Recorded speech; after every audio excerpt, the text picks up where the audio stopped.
Answer. आप एक trick लगा सकते हैं, तो देखना होगा तो इसमें से छोटा कौन है, और आगे छोटा देवल रहेगा तो समझिए कि वो सत्य है। अपरिमेय संख्या है, वास्तविक संख्या से छोटा है। देखिए, क्योंकि परिमेय संख्या और अपरिमेय संख्या दोनों के योग से वास्तविक संख्या बनता है, और इसमें केवल पूछ रहा है अपरिमेय संख्या, तो वास्तविक संख्या में अपरिमेय संख्या शामिल होगा, इसलिए हाँ, प्रत्येक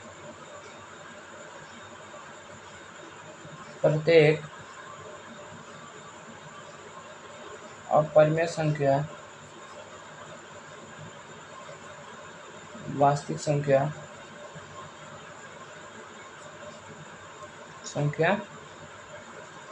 होता है, क्योंकि वास्तविक संख्या में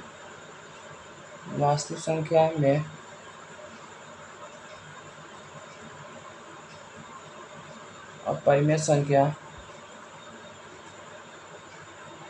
शामिल होता है।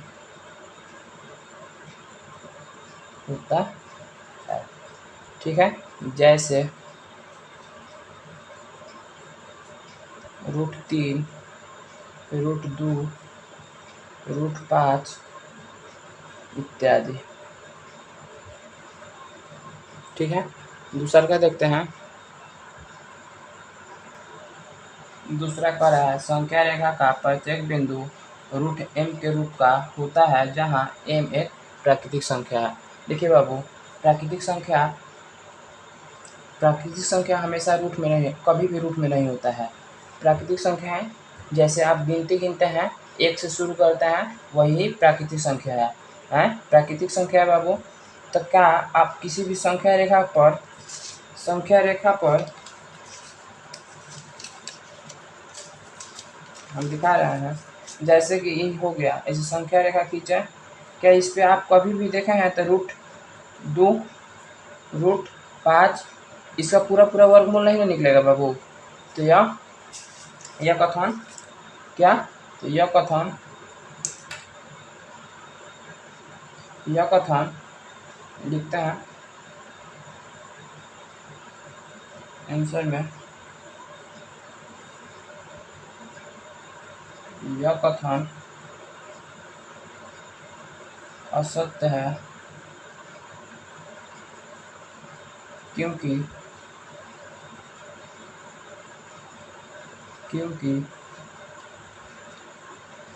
ऋण संख्या प्राकृतिक संख्या का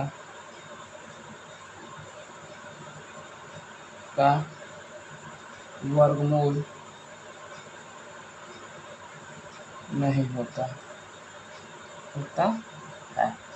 देखिए, इसमें आंसर क्या कह रहा था, यह कथन असत्य है क्योंकि ऋण मतलब ऋणात्मक मतलब माइनस का संख्या कभी प्राकृतिक संख्या का वर्गमूल नहीं निकलेगा। ठीक है, इसलिए यह कथन असत्य है। तीसरा देखते हैं। तीसरा है बाबू, प्रत्येक वास्तविक संख्या अपरिमेय संख्या होता है। देखिए, वास्तविक संख्या आप लोग को बताए थे, तो जिसमें परिमेय संख्या अपरिमेय संख्या दोनों शामिल होता है, और इसमें कह रहा था अपरिमेय संख्या।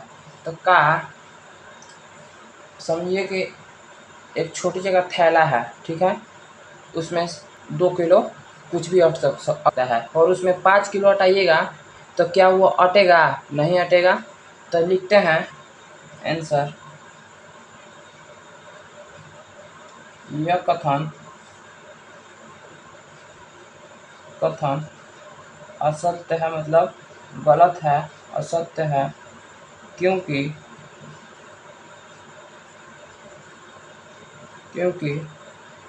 प्रत्येक वास्तविक संख्या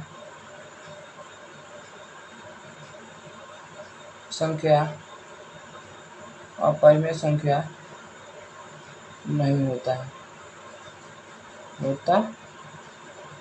है। जैसे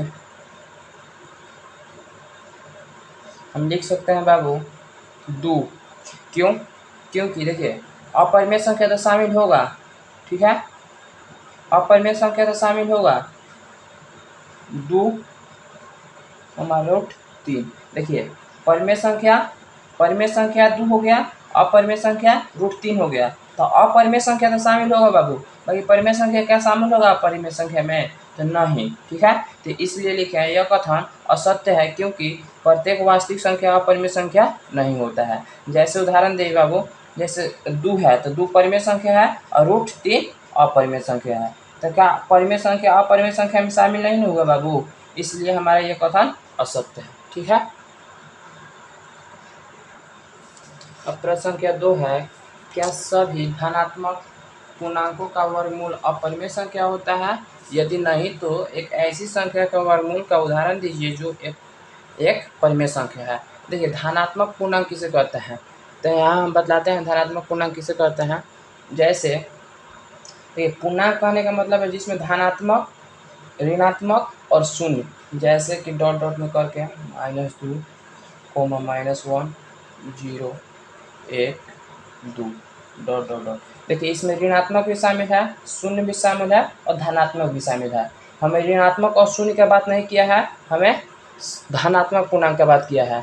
धनात्मक पूर्णांक के वर्गमूल अपरिमेय संख्या होता है। जैसे देखिए तो हम ऐसे बढ़ेंगे तो 4 भी, 3 भी होगा, 4 भी होगा, 5 भी होगा, 6 भी होगा, 7 भी होगा, 8 भी होगा, 9 भी डॉट डॉट में। देखिए जैसे कि हम 4 लेते हैं, 4 का वर्गमूल कितना होता है बाबू लोग?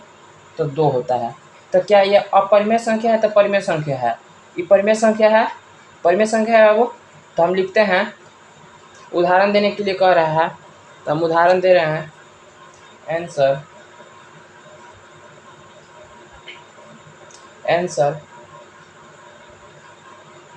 √4, √9, √16 इत्यादि। ठीक है, देखिए √4 का वर्गमूल कितना? तो 2 होगा। ठीक है, √9 का कितना बाबू? तो 3 होगा। 16 का वर्ग कितना होगा? 4। देखिए 2, 3, 4, 2 एक परिमेय संख्या है। हमें परिमेय संख्या का उदाहरण देने के लिए कह रहा था, दे दिए। वर्गमूल कहने के लिए कह रहा था, वर्गमूल मतलब रूट में, तो रूट में कर दिए। रूट में से निकालेंगे 4 को तो 2 गुने 2 होगा तो 2 निकल जाएगा, 3 गुने 3 होगा तो 3 निकल जाएगा और 4 गुने 4 होगा तो 4 निकल जाएगा। इस सब कौन सी है बाबू? परिमेय संख्या है।